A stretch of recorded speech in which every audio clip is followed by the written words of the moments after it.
Hi everyone, in this video we are going to take a closer look at what the Scale Science Navigator courses look like in Gooru.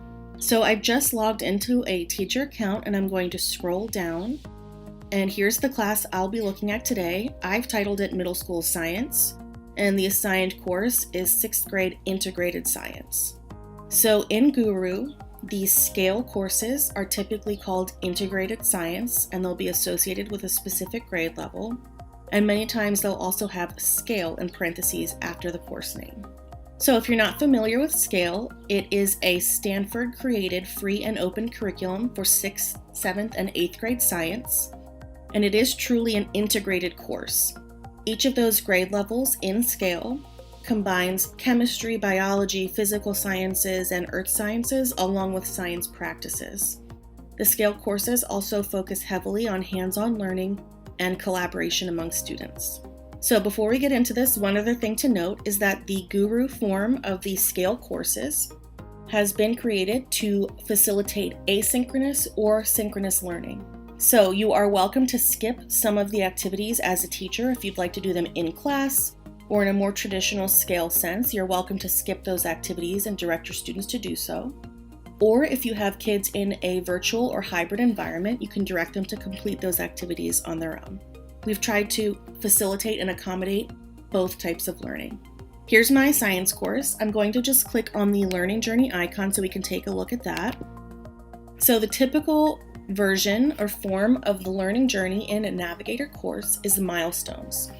So in these science courses, there really is only one milestone. There's one grade level of material. You'll notice there is a lot of material here. So it is divided up in the standard Navigator way where you see the unit and then the lesson name. And you can click on the little circle here to see what's in the lesson. However, it really might be more helpful if you click on Show Course Map. This divides up the material in that more specific Scale way, and it's a lot smaller chunks, so it might be more helpful for you to visualize this material in this way.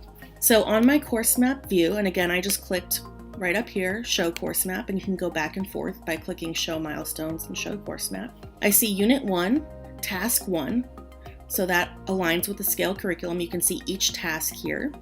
Unit 1, Task 1, Unit 1, Task 2, etc. So I'm just going to look in Unit 1, Task 1, called Energy and Motion.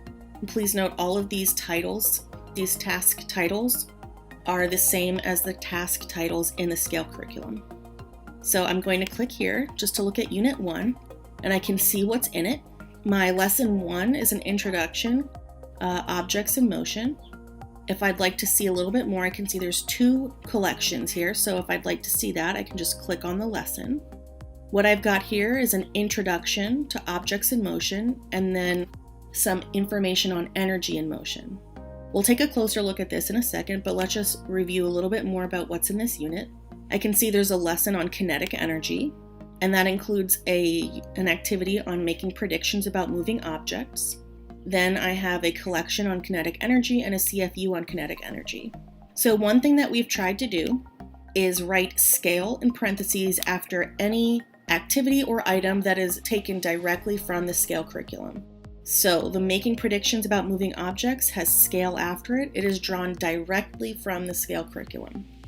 Things without Scale in parentheses after their name are drawn from the more traditional Gooru Navigator course structure. So we've combined both to create a robust experience for your students.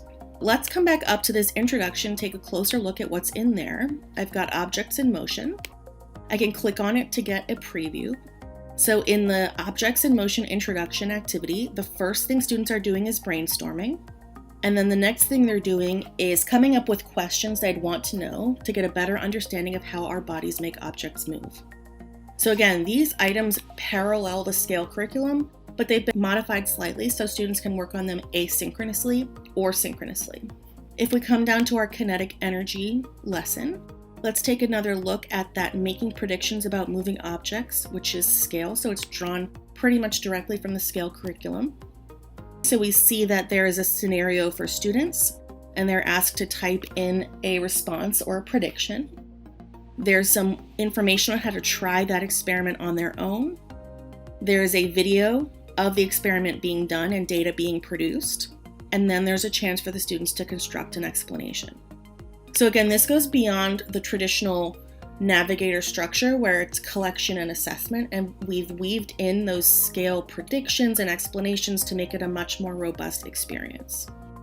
So you can do this by clicking in on any of those units to see what's in each one. You can get a preview of what your students will be working on, and again, note anything that's marked scale is drawn pretty much directly from the scale curriculum.